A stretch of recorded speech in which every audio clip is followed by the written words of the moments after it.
ছাতি চওড়া করে, মাথায় হেলমেট আর হাতে লাঠি নিয়ে পেটাতে আসতে পারবেন তো?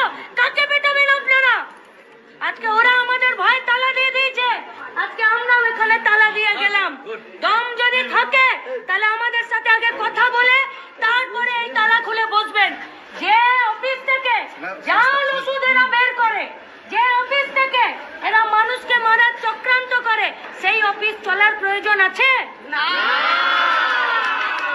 মানুষ মারার অফিস চলতে দেব?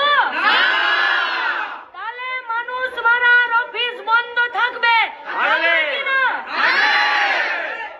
আর এই হসপিটালের ভেতরে আমরা জানি অনেক মেডিকেল স্টাফ আছেন, অনেক ডাক্তারবাবুরা আছেন যারা নিজেদের জান কবুল করে গরিব মানুষের, রোগীদের চিকিৎসার ব্যবস্থা করেন।